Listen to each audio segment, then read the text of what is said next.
The first Bible reading is from James 3, verses 13 to 18. It's entitled Wisdom from Above. Who is wise and understanding among you? By his good conduct let him show his works in the meekness of wisdom. But if you have bitter jealousy and selfish ambition in your hearts, do not boast and be false to the truth. This is not the wisdom that comes down from above, but is earthly, unspiritual, and demonic. For where jealousy and selfish ambition exists, there will be disorder and every vile practice. But the wisdom from above is first pure, then peaceable, gentle, open to reason, full of mercy and good fruits, impartial and sincere. And a harvest of righteousness is sown in peace by those who make peace. Then we go to 1 Corinthians chapter 1, verses 18 to 31.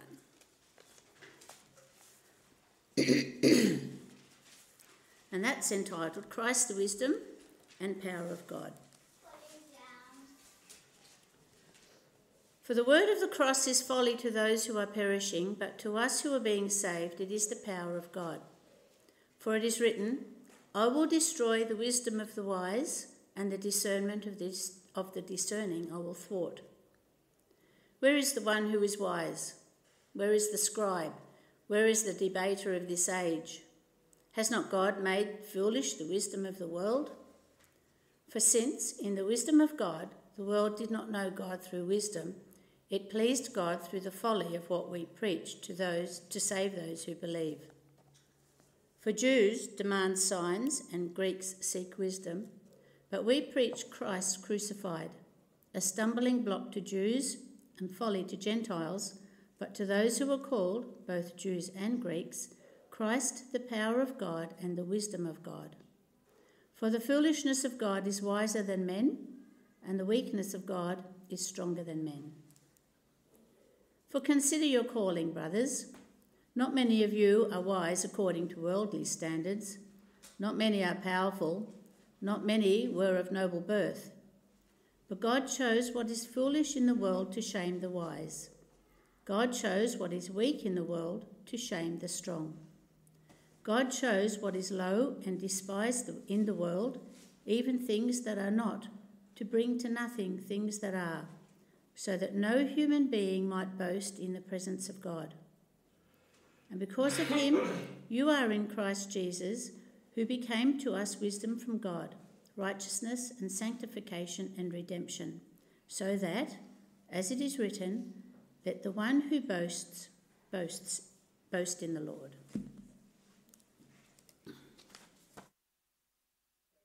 Kira. Our text verse is from James 3, verse 17. But the wisdom from above is first pure, then peaceable, gentle, open to reason, full of mercy and good fruits, impartial and sincere.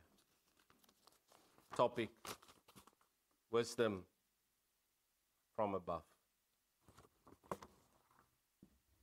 Beloved in our Lord Jesus Christ, the Apostle James is asking a very relevant question to all of us. Who is wise and understanding among you? And I want you to pause. If you look around and you hear this question, who would you answer? Congregation, who is wise and understanding among you? Is it Luke, who professed his faith and was baptized today? Is it elders? Maybe the pastor? Is it our elderly members? One thing we should not do is compare wisdom with cleverness. There are many clever people, bright scientists, but they are not necessarily wise. And we tend to listen to people with the most training. we tend to listen to politicians. We listen to social media, and it's powerful. Can't believe what people believe on social media. Very short, but they believe it. Many people are deceived. His tongue this morning to confess that Jesus is his Lord and Savior, and he was baptized in the Lord's name. Look, you did not use your tongue in the service of the world, but you made a conscious decision and promise that you would praise the Lord and now live to his glory. There's much wisdom in Luke's action. Much wisdom in a young man. And we praise the Lord together with his angels that he could do this. Wisdom is not cleverness.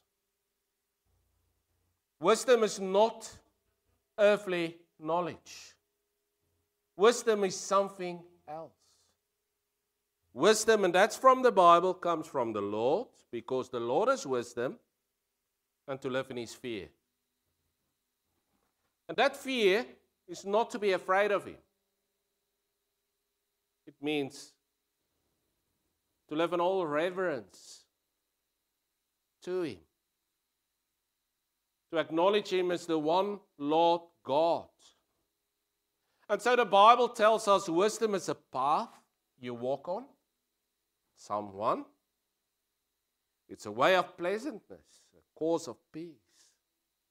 And that walking with God is like that. When we enter an intimate heart relationship with God through faith in his Son, Hebrews 10 verse 22, the Lord becomes our greatest desire. And knowing him, hearing his voice, sharing our hearts with him in prayer, seeking to please the Lord, to live to his glory, become our focus, our hope, the most important thing in our lives. And the Lord becomes everything to us.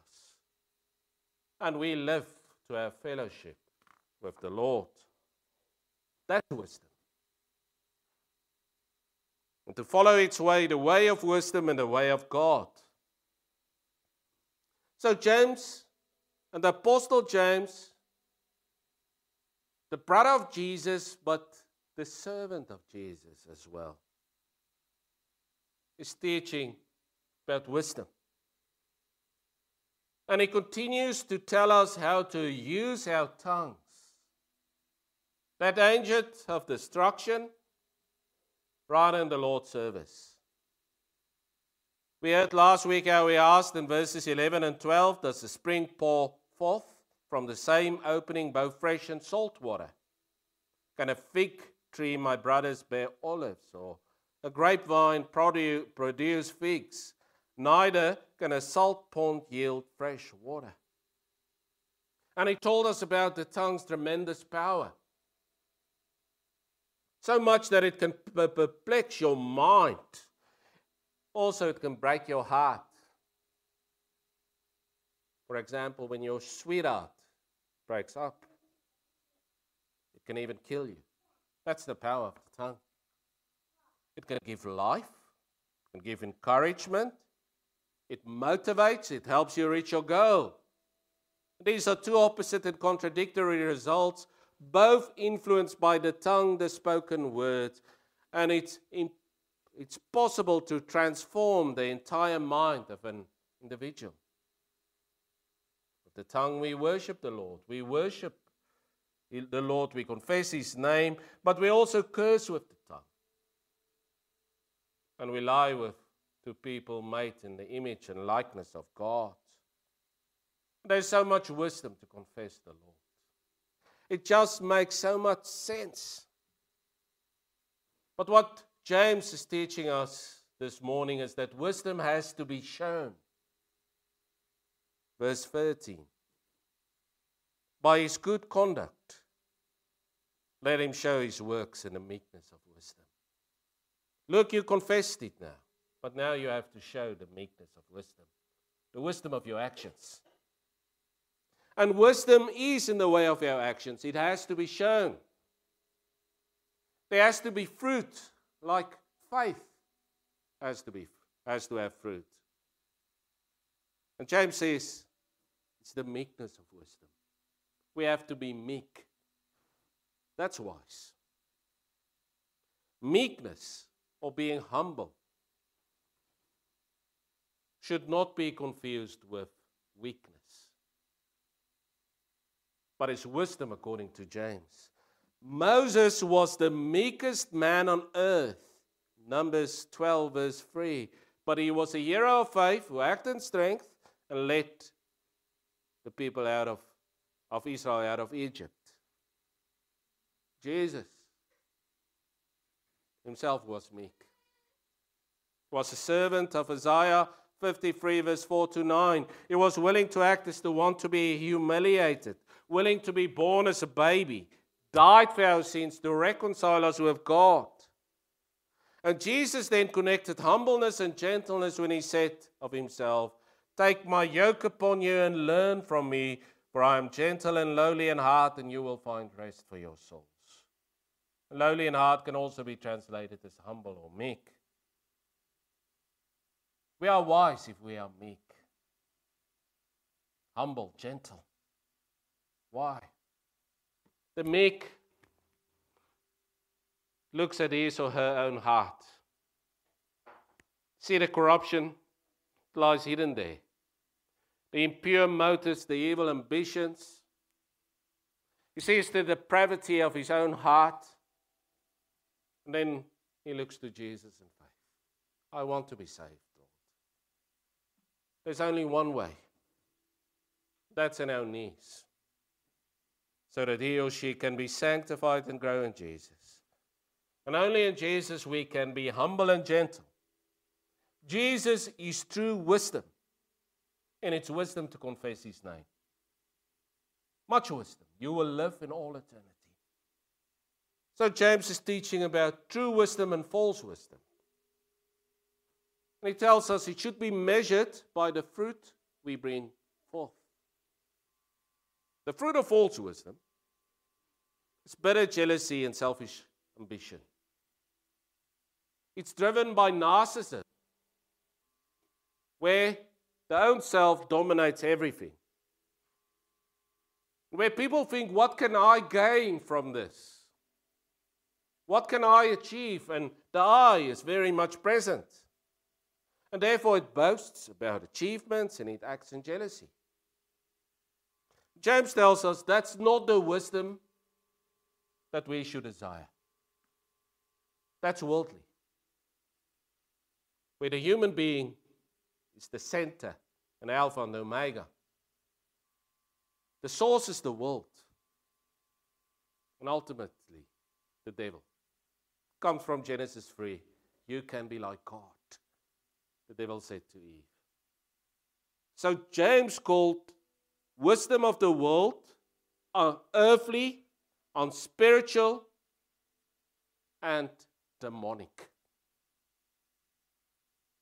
This wisdom is driven by pride. The same sin that led to the devil's demise.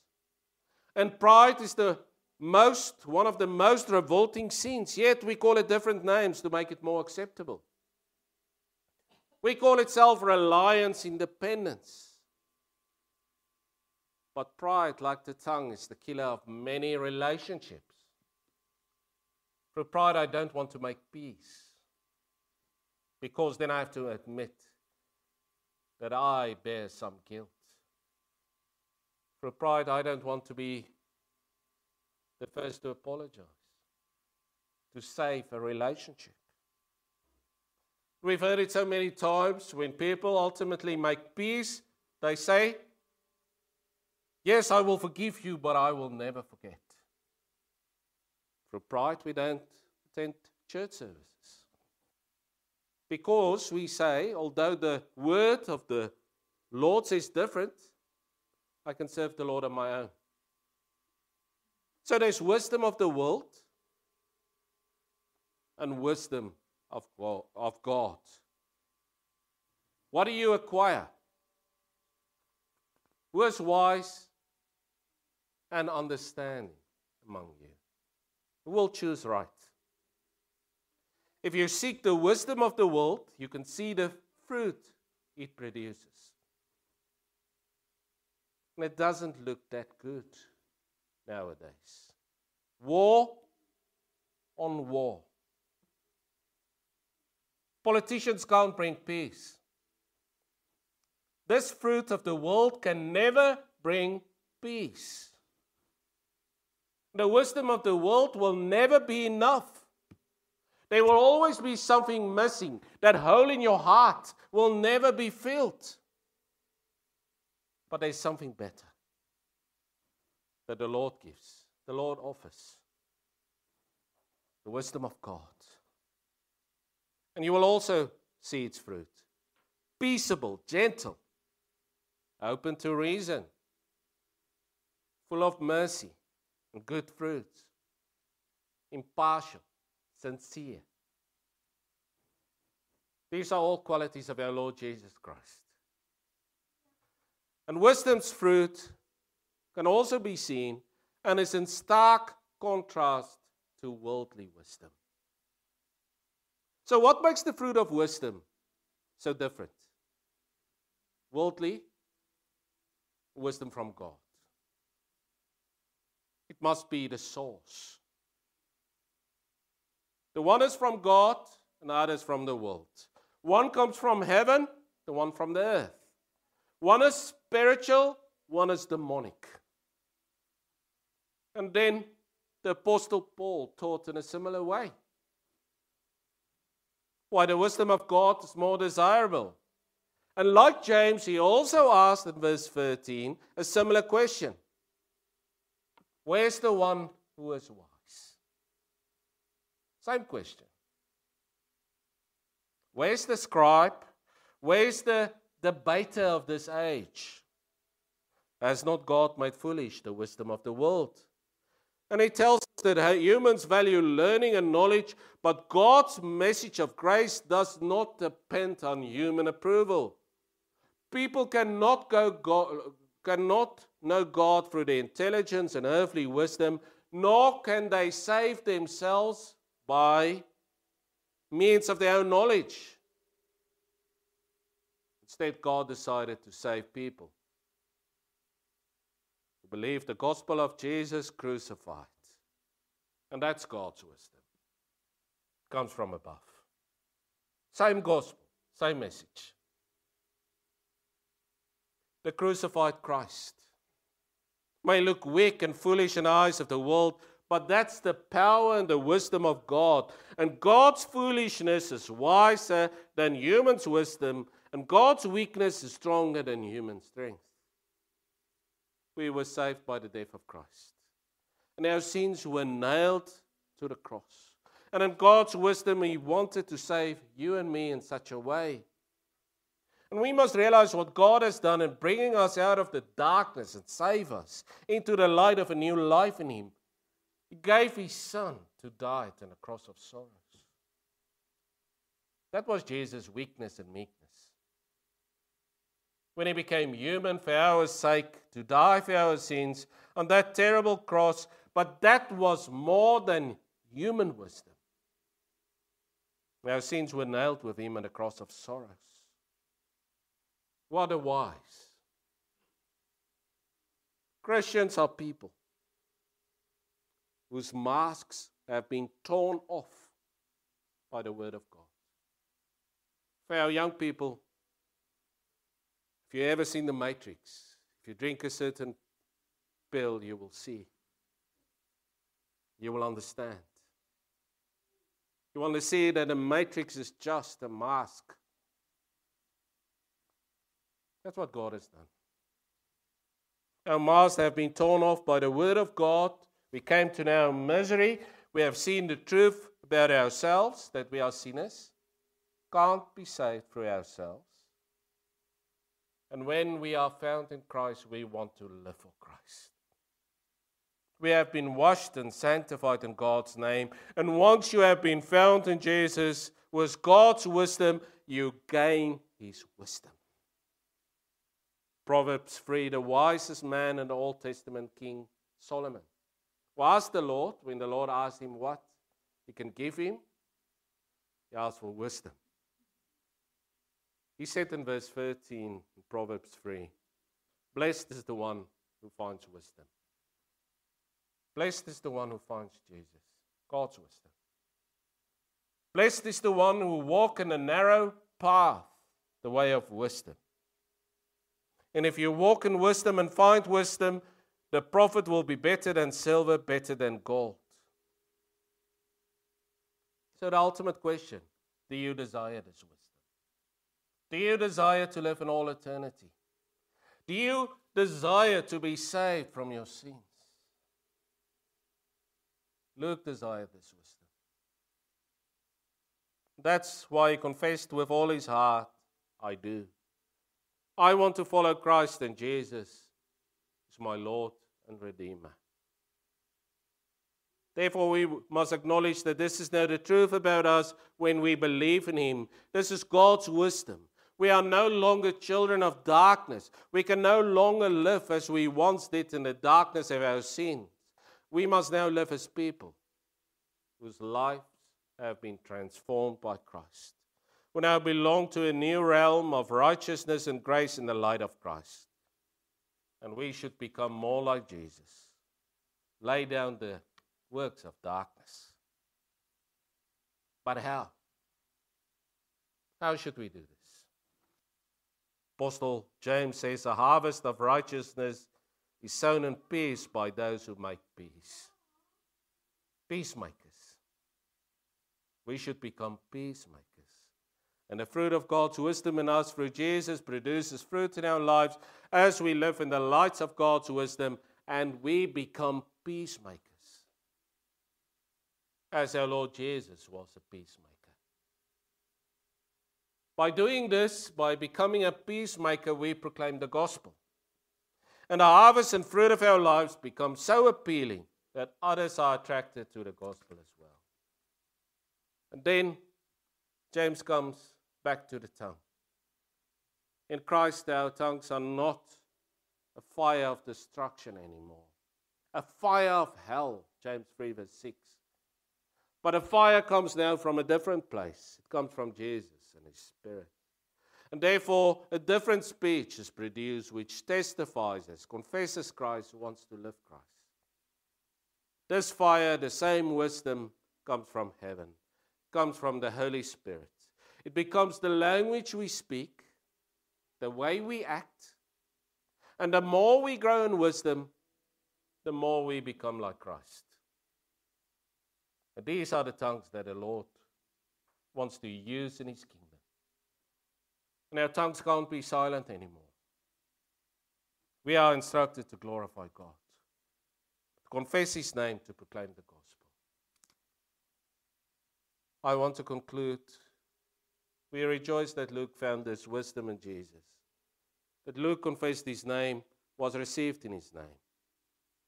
But for you, congregation, pray for Luke. Pray for all our young people, for our children, that they will always seek God's wisdom. Pray that they will not be deceived by earthly wisdom that's so plentiful today through social media. It looks so appealing. Pray that they will realize that the wisdom from God is from above. The wisdom from God is eternal. It offers eternal peace in Jesus. This wisdom is pure. This wisdom is peaceable. This wisdom is gentle. This wisdom is open to reason, full of mercy. Good fruits, impartial and sincere. That's the better wisdom to acquire. And that wisdom is only to be found in Jesus. Amen. Let us pray. Our Heavenly Father, You gave us Your wisdom, the wisdom from above, and it's our Lord Jesus Christ. To walk in Your wisdom, to walk in Christ, the narrow way. The wisdom of the world sometimes looks so attractive, but You opened our eyes through your Spirit, that your wisdom is eternal life. Father, we pray for your people, that we will hold on to your wisdom, that we will become more like Jesus. Pray this in the name of our Redeemer, our Lord and Savior, Jesus Christ.